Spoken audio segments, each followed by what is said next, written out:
They say you can tell a lot about a man by how he wears silence. Some men fill it with nervous chatter, afraid of what might grow in the quiet spaces. Others wield it like a weapon. Dante Moretti wore silence the way other men wore custom suits, perfectly, deliberately, and with an edge sharp enough to cut. I'd been his executive assistant for 8 months, and I still wasn't used to it. The way he could sit across from me in his office, those dark eyes tracking every movement of my pen across paper, saying nothing while I rattled off his schedule for the day. The weight of his attention was a physical thing, heavy and dangerous, and intoxicating in ways I absolutely could not afford to think about. "The meeting with the Rossi brothers is at 3, I said, keeping my eyes on my tablet even though I could feel him watching me. I always felt him watching me. "Then you have the charity gala at 8, black tie. I've confirmed your table and sent your donation. Will you be there?" His voice was gravel and smoke, the kind of sound that shouldn't make my stomach flip the way it did. I finally looked up. Big mistake. He was leaning back in his chair, all 6'3" of him radiating the kind of power that had nothing to do with the custom Tom Ford suit he wore like a second skin. The scar through his left eyebrow caught the afternoon light filtering through the floor-to-ceiling windows of his palazzo office. His hands, scarred knuckles despite his wealth, signet ring gleaming on his right hand, were steepled in front of him. "I wasn't planning on it," I said carefully. "It's not part of my—" "I want you there." Not a request. Never a request with Dante Moretti. "I'll need to find something appropriate to wear," I managed, my fingers tightening on my tablet. The invitation said, "Wear the black dress." His eyes darkened, and I knew exactly which dress he meant. The one I'd worn to the corporate dinner last month. The one that had made his jaw tick when I'd walked into the room. The one I'd shoved to the back of my closet because wearing it felt like playing with fire. "Mr. Moretti." "Dante." The correction was soft, dangerous. "How many times do I have to tell you, Isabella?" 8 months. 8 months of this constant push and pull, this dance around something neither of us would name. I was his assistant. He was my boss. He was also the most dangerous man in Milan, though his legitimate wine import business was just pretty wrapping paper around something much darker. I wasn't stupid. I knew the Moretti family wasn't just about luxury imports and art auctions. I knew the meetings that happened in the basement of Palazzo Nero, the exclusive club that didn't appear on any city registry. I knew enough to keep my mouth shut, do my job, and absolutely not notice the way his cologne, Tom Ford Oud Wood mixed with cigar smoke and something darker, made me dizzy when he stood too close. "I'll be there at 8, I said, standing up. My hands were shaking slightly, so I gripped my tablet tighter. "Is there anything else you need?" His eyes tracked the movement, and I knew he'd noticed. He noticed everything. "That ex-boyfriend of yours." The shift in his tone made my blood run cold. "Blake, he's been around again." It wasn't a question. Of course he knew. Dante knew everything that happened in his sphere, and apparently, I was in his sphere. "He's harmless," I said, the lie tasting bitter. Blake had been showing up at my apartment building for weeks now. Hundreds of texts I'd stopped reading, calls I'd stopped answering. He couldn't accept that it was over, couldn't accept that I'd moved on. "I can handle it." "Can you?" Again, not a question. Dante stood, and the room suddenly felt smaller. He moved around his desk with that predatory grace that made expensive shoes look deadly. Because from where I'm standing, a man who doesn't understand the word no is the opposite of harmless. He was close now, too close. I could smell the sandalwood and gunpowder, see the small scar on his jaw that he'd never explained. His hands, those large, scarred hands that were somehow gentle when they brushed mine passing documents, were in his pockets. But there was nothing relaxed about his posture. "I'll take care of it," he said quietly. And there was something in his voice that made my heart race for entirely different reasons than Blake's harassment did. "That's not necessary. Isabella." My name in his mouth was a warning and a promise. When are you going to understand that what's mine to protect, I protect? The air between us went electric. We'd never crossed this line before, never acknowledged whatever this was that sparked between us every time we were in the same room. I should go, I whispered, but I didn't move. Couldn't move. His hand came up slowly, giving me time to step back. I didn't. His thumb brushed my lower lip, the touch so gentle it was almost reverent, and completely at odds with the leashed violence I could feel radiating from him. 8 o'clock, he said softly. Don't be late. Then he stepped back, returning to his desk as if nothing had happened, as if my entire world hadn't just tilted on its axis. I fled. Kiara took one look at me when I stumbled into her wine bar that evening and poured me a glass without asking. He finally make a move? She asked, her tone dry as she slid the Chianti across the polished wood bar. I don't know what you're talking about. I took a long drink, grateful for the burn. Uh-huh. Kiara leaned against the bar, her dark eyes, the ones that had seen too much in her 26 years, boring into mine. You've got that look. My extremely hot, extremely dangerous boss just touched me, and now I don't know which way is up, look. He didn't. We didn't. I pressed my palms against my eyes. God, Kiara, I can't do this. He's my boss. I lowered my voice, even though the bar was nearly empty. You know what he is. A man who looks at you like you're the only person in the room?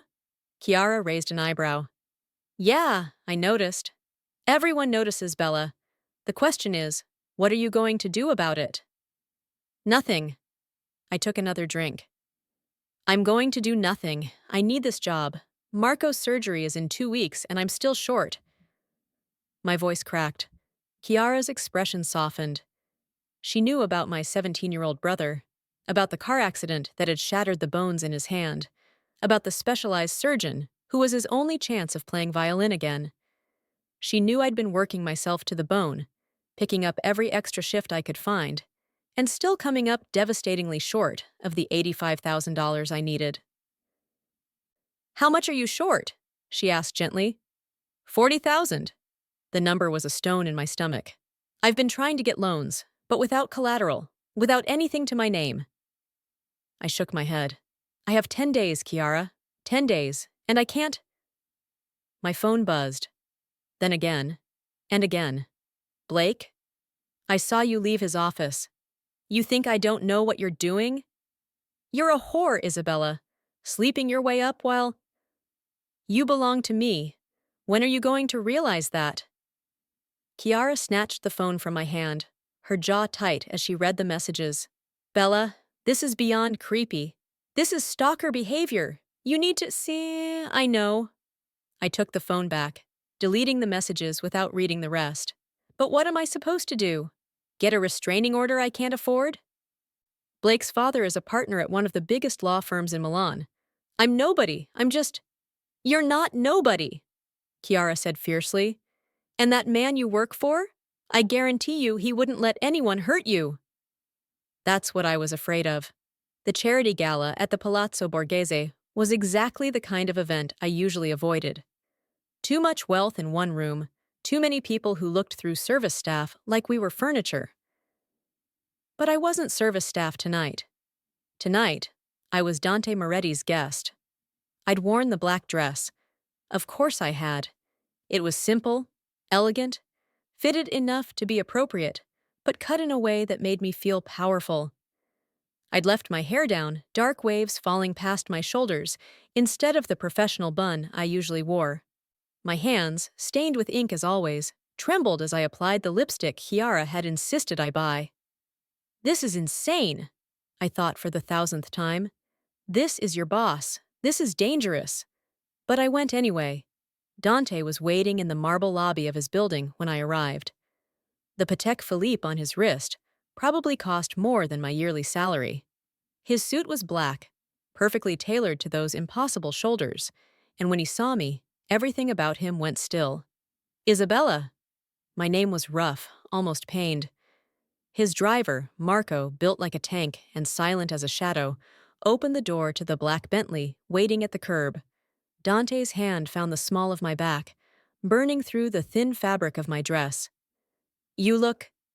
He didn't finish the sentence. Didn't need to. The heat in his eyes said everything. The drive to the gala should have been awkward. Instead, it was charged with so much tension I could barely breathe. Dante sat beside me in the back of the car, his thigh nearly touching mine, his scent wrapping around me like a physical thing. The Rossi brothers will be there tonight, he said quietly, his hand resting on the seat between us, so close to mine. They'll want to discuss the shipping routes. I nodded. I knew the Rossi brothers. I scheduled their meetings. I also knew shipping routes meant something significantly less legal than wine imports. If anyone makes you uncomfortable, he continued, his voice dropping to something dangerous, you tell me immediately. I can handle. His hand covered mine, silencing me. The touch was electric, his scarred knuckles rough against my skin. I know you can handle yourself, Isabella. You've proven that every day for 8 months, but you don't have to, not anymore. I should have asked what he meant, should have pulled my hand away, should have reminded him that this, whatever this was, couldn't happen. I did none of those things. The Palazzo Borghese was magnificent, all crystal chandeliers and Renaissance frescoes and old money elegance. Dante moved through the crowd like he owned it, which, knowing him, he probably did in some way. Hands were shaken, greetings exchanged, business conducted with subtle nods and careful words.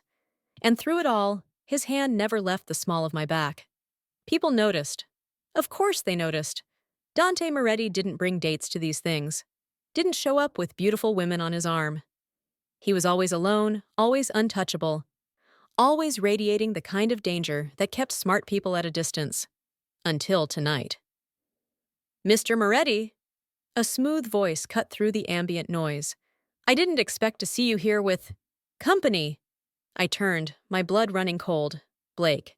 He stood there in a designer tuxedo that his father had probably paid for, his handsome face twisted with something ugly. His blue eyes, the ones I'd once thought were charming, were fixed on me with an intensity that made my skin crawl. Blake. I kept my voice level, professional. What are you doing here? My father's firm is a major donor. His smile didn't reach his eyes. What are you doing here, Isabella? I thought you were just his assistant. The implication was clear. Ugly. I felt Dante tense beside me, felt the violence coiling in him like a snake about to strike. His hand on my back pressed slightly, a silent message. Let me handle this. But I couldn't. Not here. Not with the Rossi brothers watching from across the room. Not with half of Milan's elite as an audience. If Dante stepped in, if he made this about protecting me, it would confirm every ugly thing Blake was implying. So I stepped forward, putting myself between them. I'm here because Mr. Moretti invited me, I said clearly, loudly enough that nearby conversations quieted. And since I don't answer to you about my personal or professional life anymore, I suggest you move along before you embarrass yourself further.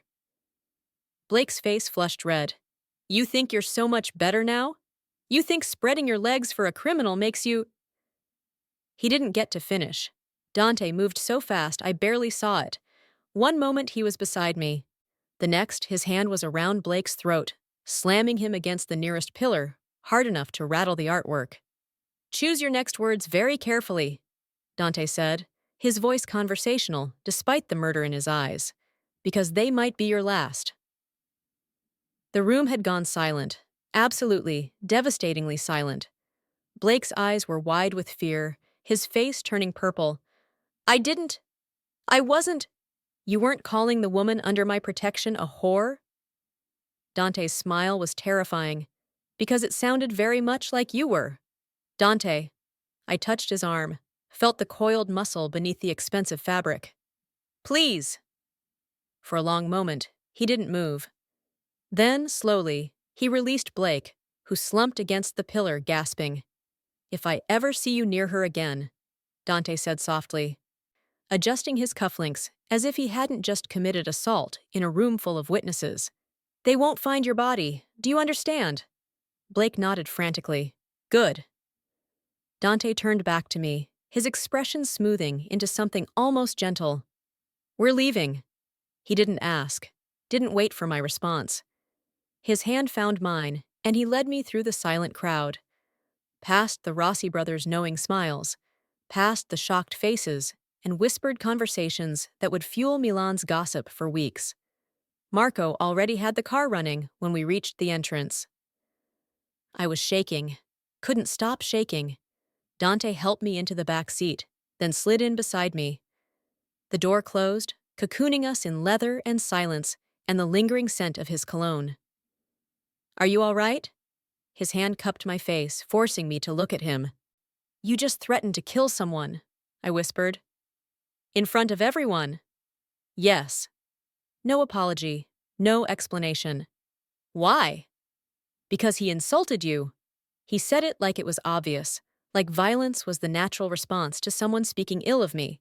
Because he needed to understand that you're off limits. Because... He stopped, his jaw tightening.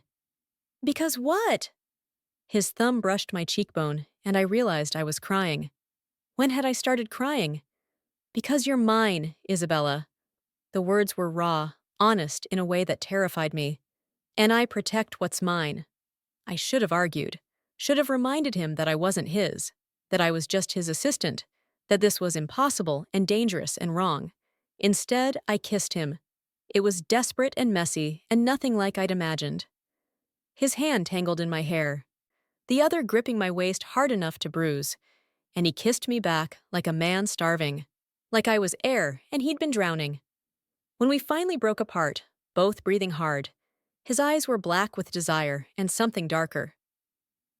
This is insane, I whispered against his mouth. Yes. You're my boss. I know. We can't. I know. He kissed me again, softer this time. But I don't care. The partition between us and Marco was up, granting us privacy. The city lights of Milan blurred past the tinted windows. And in the back of that Bentley, with Dante Moretti's hands on me and his taste on my lips, I made a decision that would change everything. I need your help, I said quietly. I didn't want to ask. I swore I wouldn't, but I'm out of options and I'm out of time. He went very still. Tell me. So I did. I told him about Marco, about the accident, about the surgery he needed in 10 days, or he'd never play violin again. I told him about the $85,000 I needed, about the $40,000 I was still short, about working 3 jobs and still watching the deadline creep closer. I told him everything, and he listened in that dangerous silence of his. When I finished, he was quiet for a long moment. I'll take care of it, he finally said. I can't just... I'd need to pay you back. I'd need a loan, a formal agreement. Isabella. His hand caught my chin, forcing me to meet his eyes. I'll take care of it, the surgery, the debts, all of it. Why? The word was barely a whisper. His smile was dark, possessive. Because I'm selfish. Because I want you close. Because if you're drowning in debt and working yourself to death, you'll leave. His thumb traced my lower lip. And I'm not letting you leave. What do you want in return? Everything. No hesitation. Move in with me. Let me protect you. Let me keep you safe from Blake, from anyone else who might think they have a claim on you. His eyes darkened. Be mine, Isabella. Completely. This is insane, my mind screamed. This is your boss. This is a Mafia Don offering you a devil's bargain. But my heart, my desperate, foolish heart, was already whispering yes. What about work? I asked. I can't just... You'll still be my assistant, but now you'll assist me with all my business, not just the legitimate side. He studied my face. I need someone I can trust, Isabella. Someone smart enough to handle the complexities, discreet enough to keep secrets. You've proven you're both. And the rest? Us? His smile was pure sin. The rest is whatever we make it. I should have said no, should have demanded time to think, to process, to make a rational decision. Instead, I heard myself say, okay. Dante's penthouse occupied the entire top floor of a building in Milan's Quadrilatero della Moda.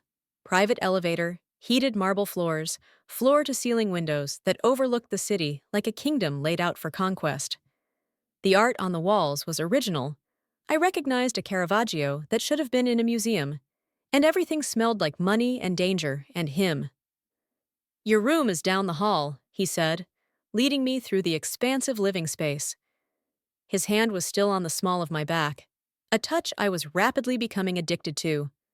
"Though you're welcome in mine whenever you want." The presumption should have annoyed me. Instead, it sent heat pooling low in my stomach. My room was bigger than my entire apartment. King-sized bed with silk sheets, ensuite bathroom with a tub that could fit 3 people, a walk-in closet that was already filled with clothes in my exact size. "How did you—" "I had someone pick up your things this afternoon." He leaned against the doorframe, watching me process this. "And I took the liberty of adding some items you'll need for events." I turned to the closet, finding designer dresses that cost more than I made in a month, hanging beside my practical work clothes. Shoes I'd never be able to walk in. Jewelry that sparkled even in the dim light. "This is too much." I turned back to him. "Dante, I can't." "You can." He pushed off the doorframe, stalking toward me with that predatory grace. "And you will. Because now that you're mine, I'm going to give you everything, do you understand?" His hands cupped my face, tilting my head back to meet his eyes. "I don't need everything," I whispered. "I just need Marco to be okay." Something softened in his expression. "He will be. I've already made calls. The best surgeon in Europe will perform the operation. Private facility, full recovery support, whatever he needs." His thumb brushed my cheekbone. "Your brother will play again, Isabella, I promise you that." The relief was so overwhelming I couldn't breathe. Tears spilled over, and he wiped them away with gentle hands that had threatened murder just hours ago. "Thank you," I managed. "I don't know how to—" "You don't have to thank me." His lips brushed my forehead. "You're mine now. Taking care of you is not a favor. It's a privilege." He left me then, giving me space to process, to breathe, to fully comprehend what I'd just agreed to. I'd sold myself to the devil, and the terrifying part was how little I regretted it. The next morning, I woke in silk sheets to the smell of fresh espresso and the sound of Dante's voice floating down the hallway. I pulled on one of the silk robes hanging in the closet, because apparently he'd thought of everything, and followed the sound. He stood in the massive kitchen, phone pressed to his ear, speaking rapid Italian that was too fast for me to follow. He'd already showered and changed into charcoal slacks and a white shirt, sleeves rolled to reveal the forearms I'd spent 8 months trying not to stare at. The morning light caught the silver at his temples, the hard line of his jaw. God, he was beautiful in a devastating, dangerous way. He noticed me, his eyes tracking over the robe, and something heated in his expression. He ended the call without breaking eye contact. "Good morning," he said, his voice still rough from sleep. "Coffee?" "Please." I moved to the kitchen island, hyper-aware of how little I was wearing beneath the silk. He poured me a perfect espresso, exactly how I took it, because of course he knew, and slid it across the marble counter. Our fingers brushed, and the contact sent electricity up my arm. "Marco's surgery is scheduled for tomorrow," he said. "I've arranged for a car to take you to the facility. You can stay with him as long as you need." "Tomorrow?" The relief made my knees weak. "How did you—" "The surgeon said it would be weeks before he had an opening.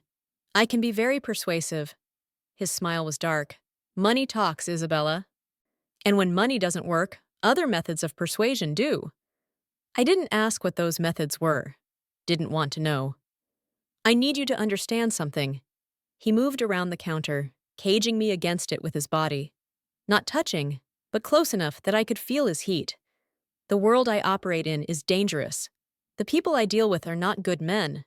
What I do—" He paused, jaw tightening. "I'm not a good man, Isabella." "I know." "Do you?" His hand came up, tucking a strand of hair behind my ear. "Because once you're fully in my world, There's no going back. You'll see things, know things, be complicit in things that will change you. I understand. I don't think you do. His eyes searched mine. But you will. And when that happens, when you finally see what I really am, you're going to want to run. Then why bring me in at all? I whispered. Why not just keep me on the legitimate side like before? Because I'm selfish. The admission was raw. Because having you close but separate was torture. Because every day you walked out of my office, I had to fight the urge to lock the door and never let you leave. His hand slid to my throat, feeling my pulse race. Because you're already mine, and I'm done pretending otherwise. He kissed me then, hard and possessive, and I melted into it, into him, into this beautiful, terrible mistake I was making with my eyes wide open. When we broke apart, he rested his forehead against mine. We have a meeting this afternoon with the Rossi brothers. They want to discuss what happened last night. The incident with Blake. Yes. He pulled back, his expression hardening. Your ex-boyfriend made a very stupid mistake. Not just insulting you, but doing it in front of people who understand exactly what it means when I defend someone. What does it mean? His smile was predatory. That you're untouchable. That anyone who hurts you answers to me. That you're under the protection of the Moretti family. His hand cupped my face.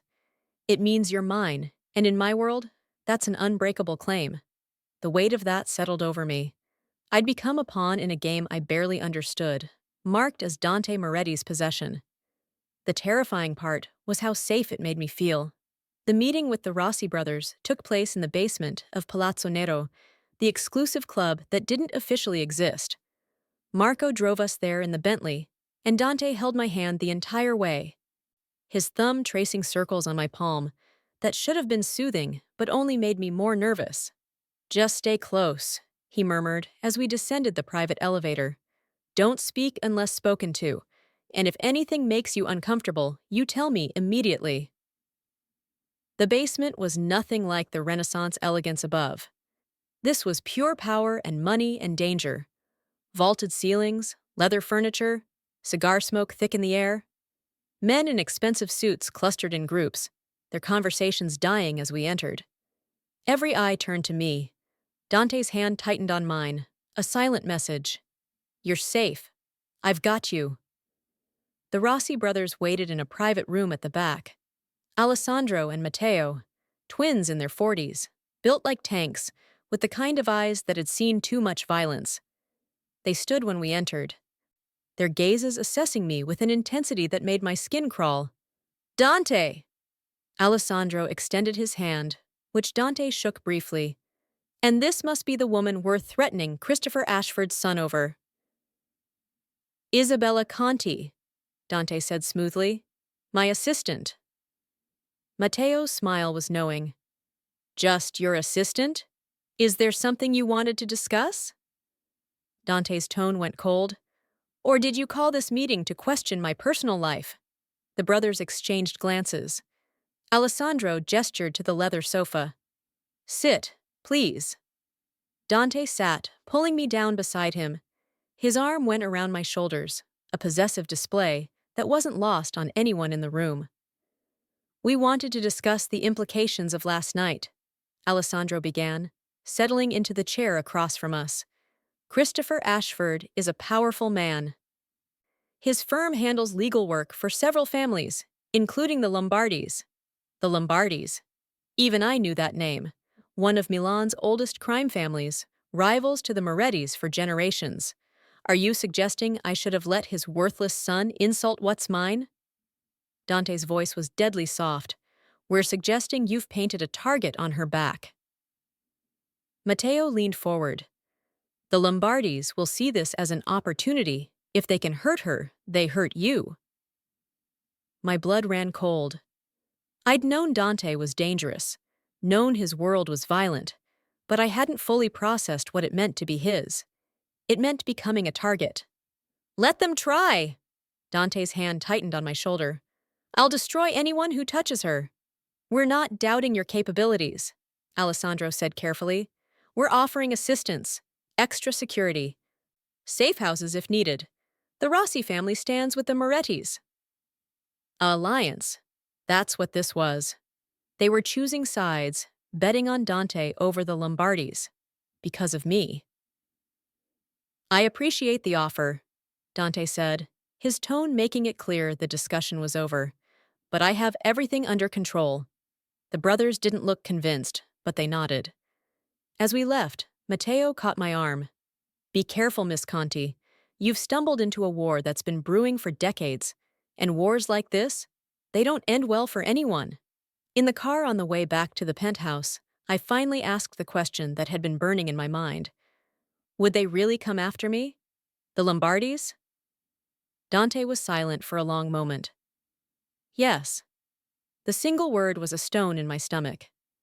Blake's father does their legal work, he continued, staring out the window at the passing city, which means Blake, idiot that he is, likely complained to Daddy about what happened, and Daddy likely mentioned it to his Lombardi clients. So they know about me. They know you're important to me. His hand found mine. Which makes you valuable as leverage. This is insane. The words burst out before I could stop them. Dante, I'm nobody. I'm an assistant trying to save my brother. I'm not worth starting a war over. He turned to me then, and the intensity in his eyes stole my breath. You're everything, he said simply. And yes, I would burn this entire city down before I let anyone hurt you. The certainty in his voice should have terrified me. Instead, it made something in my chest crack open. I don't understand, I whispered. I've worked for you for 8 months. We barely knew each other before last night. How can you— 8 months of watching you walk into my office every morning with ink on your fingers and determination in your eyes. His hand cupped my face. 8 months of listening to you handle impossible situations with grace. 8 months of falling for you a little more every day while pretending I didn't care. His thumb brushed my lower lip. You think last night changed things?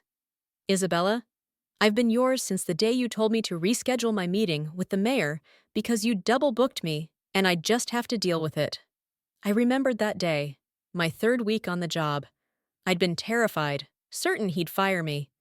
Instead, he'd smiled, actually smiled, and said, I like you. This is crazy, I said again, but my hands were fisting in his shirt, pulling him closer. Yes, he agreed, and kissed me until I forgot why crazy was a bad thing. Marco's surgery was the next morning. I sat in the private waiting room of a facility so exclusive it didn't even have a sign outside, my hands clasped together to keep them from shaking.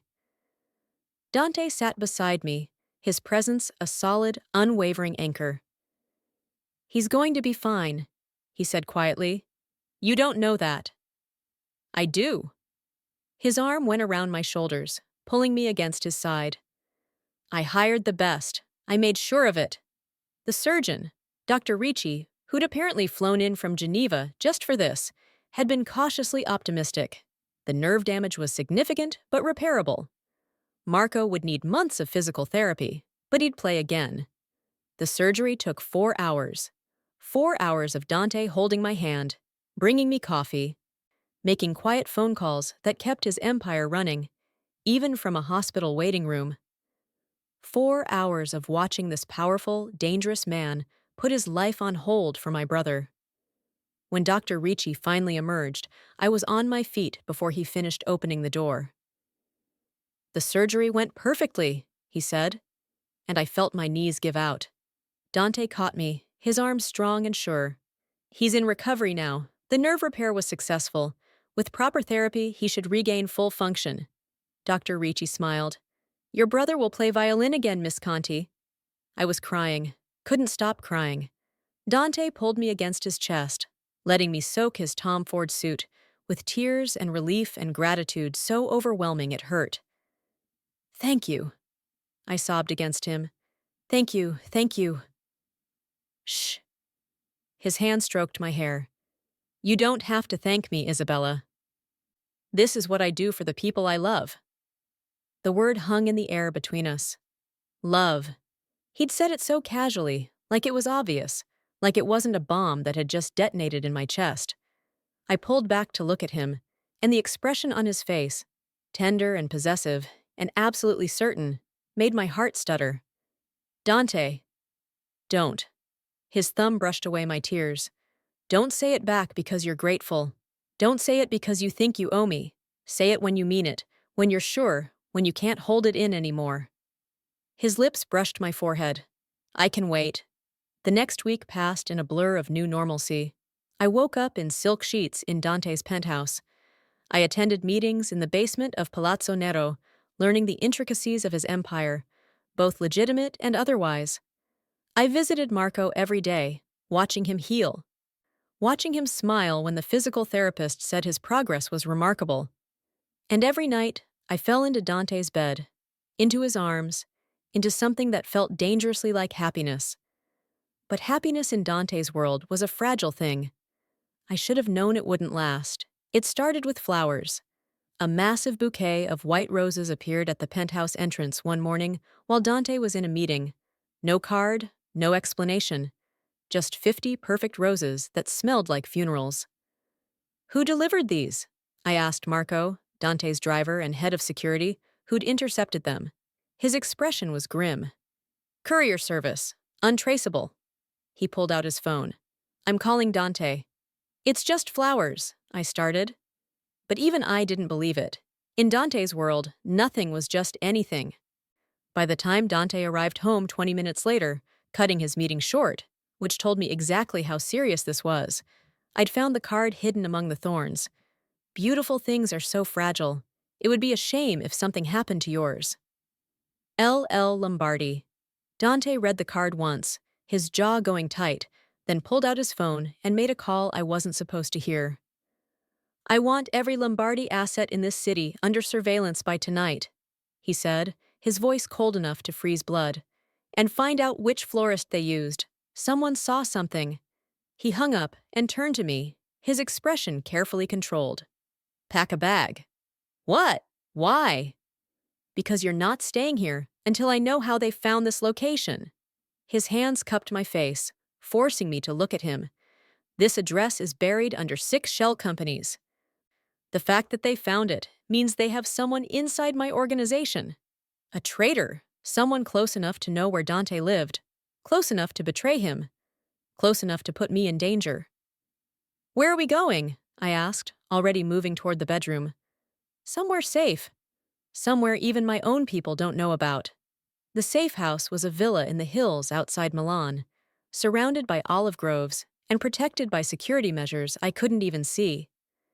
Dante's men swept the property twice before he'd let me inside.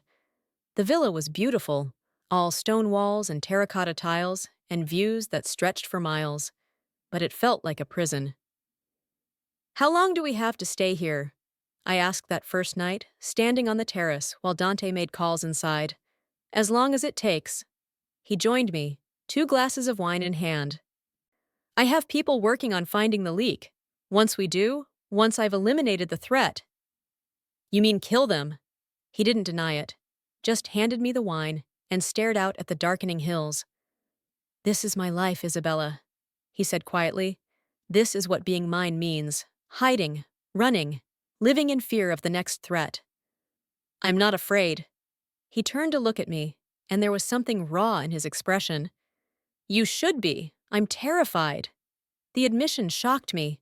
Dante Moretti didn't admit fear, didn't show weakness. Of what? Of losing you. His hand found mine. Of the Lombardis figuring out that you're not just important to me, you're everything. Of failing to protect you the way I've failed everyone else I've loved. You haven't failed. My sister was 17. The words were jagged, painful. I was 25. Just taking over the family business after my father died. I thought I could protect her, keep her out of it. I was wrong. My heart stopped. Dante, what happened? The Lombardis took her, used her as leverage to try to force me to give up territory. His grip on my hand tightened. I didn't give in. I thought I could negotiate, thought I could outmaneuver them. But they... His voice broke. They killed her, I whispered. They sent her back to me piece by piece. The horror in his voice was unbearable. "And I swore I'd never care about anyone again. Never give them leverage. Never let anyone close enough to hurt me that way." "But you let me close." "I couldn't help it." He turned to me, and his eyes were bright with unshed tears. "You walked into my life with your ink-stained fingers, and your stubborn determination, and your brother who needed saving, and I was lost. I tried to keep you at distance, tried to tell myself you were just an assistant, but every day you stayed, every smile, every moment you looked at me like I was more than the monster I am." He cupped my face. "I fell so deeply in love with you that the thought of losing you makes me want to burn the world down." "Then don't lose me." I covered his hands with mine. "Fight for me. Protect me. But don't push me away because you're scared." "Isabella, I love you." The words tumbled out, raw and honest, and absolutely true. "I love you, and I'm not going anywhere. Not because I'm grateful, not because I owe you, because you're mine too, Dante Moretti, and I don't care how dangerous your world is. I'm staying." He kissed me like a drowning man finding air, desperate and consuming and perfect.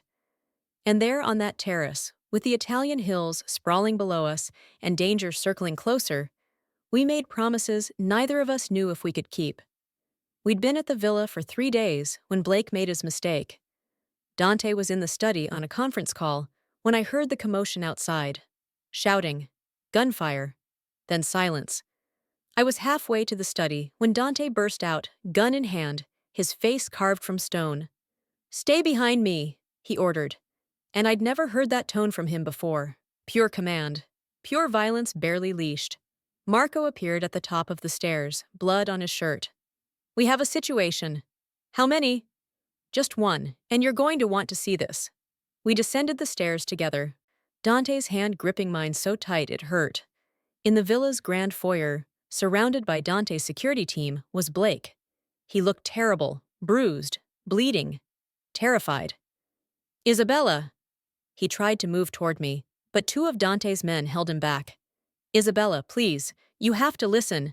How did you find this location?" Dante's voice was deadly soft. "I followed the Lombardis." Blake was talking fast, words tumbling over each other. "They've been watching you, tracking your movements. They hired me to—" He swallowed hard. "They wanted me to get close to Isabella, to use her to get to you." Ice flooded my veins. "You've been working with them?" "No, I mean, yes, at first, but I didn't know who they were. I thought—" He was shaking now, true fear in his eyes. "I thought they were investigators looking into corruption. They said you were a criminal, that Isabella was in danger working for you. I believed them." "So you helped them?" Dante moved closer, and Blake flinched. "You helped the Lombardis track my movements, find my safe houses, get close to Isabella."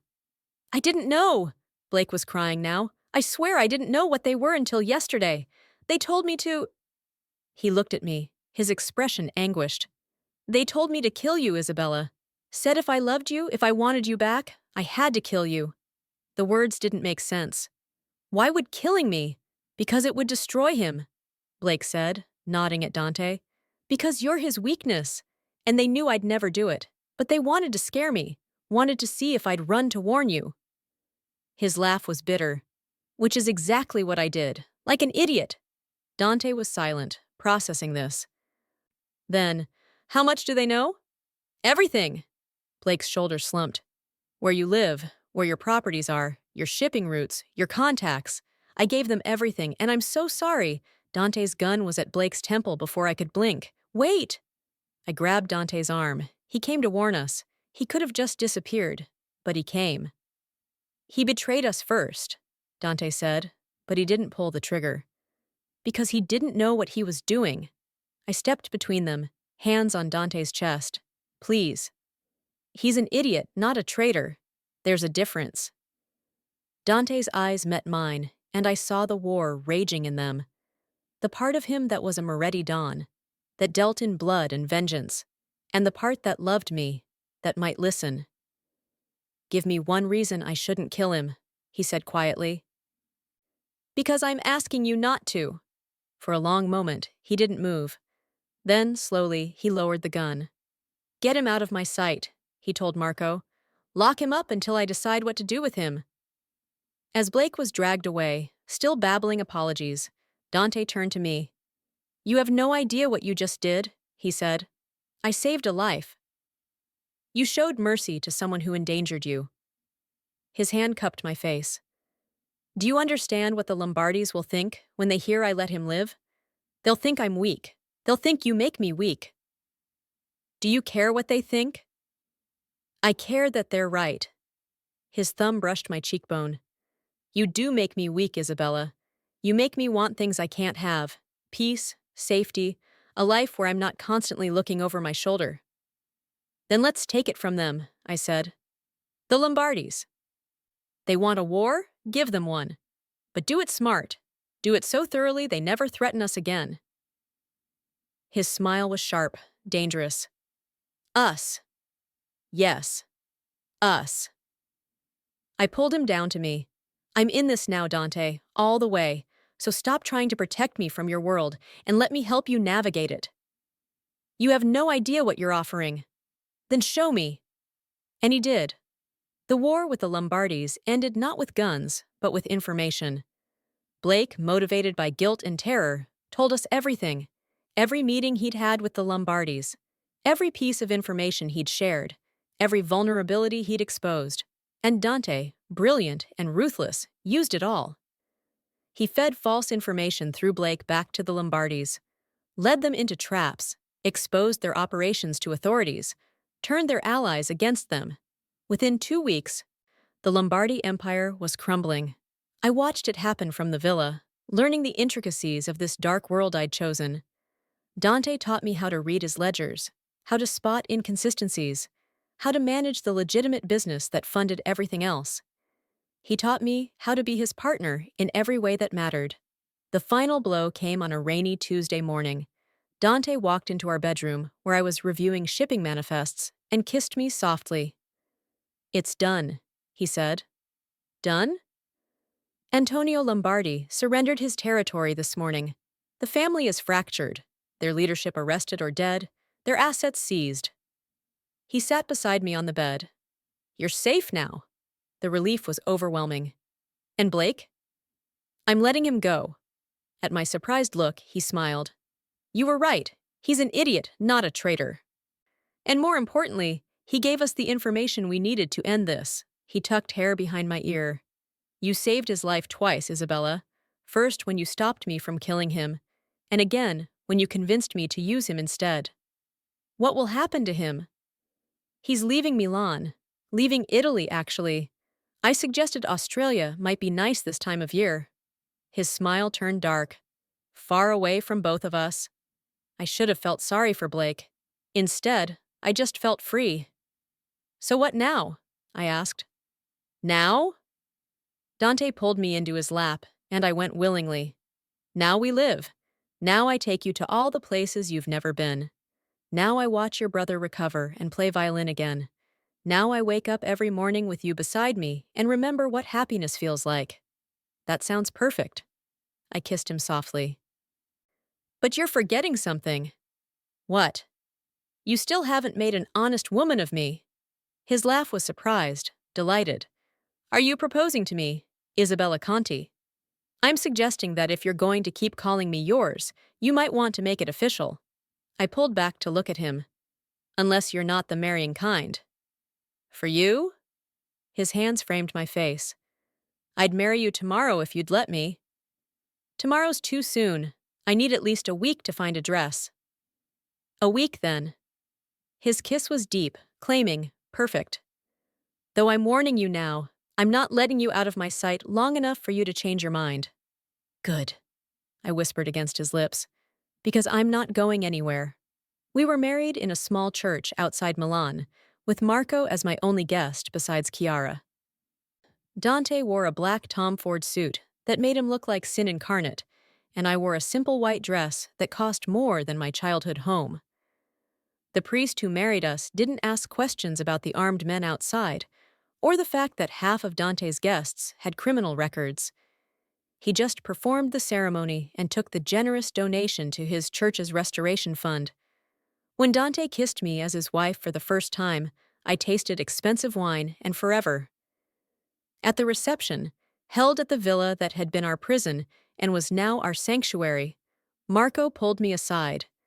"He's playing again," he said quietly. "My brother. I mean, your brother, Marco." I laughed at the confusion of names. "I know. I was there for his first full concert piece yesterday. He's incredible." "He is." My new brother-in-law smiled. "And he wanted me to tell you thank you for everything you did, everything you sacrificed." "I didn't sacrifice anything," I said, watching Dante across the room, his eyes finding mine like they always did. "I gained everything." Later, as we danced under stars and fairy lights, Dante pulled me close. "Any regrets?" he murmured against my hair. "About marrying a Mafia Don?" I pretended to think about it. "Only that I didn't do it sooner." His laugh rumbled through his chest. "You realize you're stuck with me now, for better or worse, probably more worse than better." "I can handle worse." I looked up at him. I handled Blake. I handled the Lombardis. I handled learning that my husband once threatened to kill someone for insulting me at a charity gala. In my defense, he called you a— I kissed him to stop the words. "I know what he called me, and I know what you are, a criminal, a killer, a man who rules Milan's underworld with an iron fist. And yet you married me anyway." "I married you because of it, not despite it," my hands fisted in his suit jacket. "Because you're also the man who saved my brother, who taught me I was worth protecting, who looks at me like I'm the only person in the world who matters." "You are," he said simply. "The only person who matters. The only one who ever will." We swayed together as the music played, surrounded by dangerous men and ill-gotten wealth, and a future that was anything but certain. But I'd never felt safer, never felt more sure of anything in my life. This was insane. This was dangerous. This was a Mafia Don and his wife dancing in the moonlight, while armed guards watched the perimeter. This was love. And I was never letting it go. 6 months later, I sat in Dante's office, our office now, reviewing quarterly reports while he finished a call. The Moretti Empire had grown significantly since the Lombardy collapse, absorbing their territory and expanding into new markets, both legal and otherwise. I'd learned to read the coded language in the ledgers, learned which questions to ask and which to leave unspoken, learned to be his partner in every dark corner of this empire we'd built together. "You're frowning," Dante said, ending his call and moving to stand behind my chair. His hands settled on my shoulders, kneading the tension there. "The shipping numbers don't match." I pointed to the screen. "Someone's skimming off the top." "Good catch." He leaned down to kiss my neck. "I'll have Marco look into it." "Or I could." At his surprised look, I smiled. "You said you wanted a partner. Let me partner." His expression went soft. "You know what you're offering? Getting your hands dirty, making hard choices, possibly having to—" "I know." I stood, turning to face him. "I know exactly what I'm offering, and I'm offering it anyway, because this is our empire, Dante, not just yours, ours." He studied my face for a long moment, then, "All right, but if it gets to be too much, I'll tell you." I kissed him. "I promise." That night, as we lay in bed in the penthouse that no longer felt like a gilded cage, Dante pulled me against him. "Do you ever miss it?" he asked quietly. "Your old life, before me, when things were simple." I thought about it, about my tiny apartment and 3 jobs and constant fear, about being alone and desperate and drowning in debt I couldn't pay. "No," I said honestly, "that life was surviving. This is living." "Even though living means being married to a monster?" I turned in his arms to look at him. "You're not a monster. You're a man who does monstrous things to protect what's his. There's a difference." "Is there?" "Yes." I kissed him softly. "Because a monster wouldn't have saved my brother. Wouldn't have given Blake a second chance. Wouldn't hold me like I'm something precious even after I've seen the worst parts of you. His hand came up to cup my face. You are precious. The most precious thing in my world. Then I guess we're even. I smiled against his lips. Because you're the most precious thing in mine. We made love slowly, tenderly, and afterward, as I drifted off to sleep in his arms. I heard him whisper against my hair. Thank you. For what? For giving me permission, he said, to love you, to keep you, to build a life with you even though I don't deserve it. I smiled into the darkness. Who gave you permission? His laugh was warm. You did, Tesoro. The moment you looked at me and didn't run. The moment you chose to stay. The moment you became mine. And as I fell asleep in the arms of the most dangerous man in Milan, I realized that was the truth of it. I'd given him permission. Permission to protect me, to love me, to make me his in every way that mattered. And in return, he'd given me everything. This was my life now. Wife to a Mafia don. Partner in an empire built on shadows and secrets. A woman who'd walked into danger with open eyes and decided to stay. It was insane. It was perfect. It was ours. And I wouldn't change a single thing.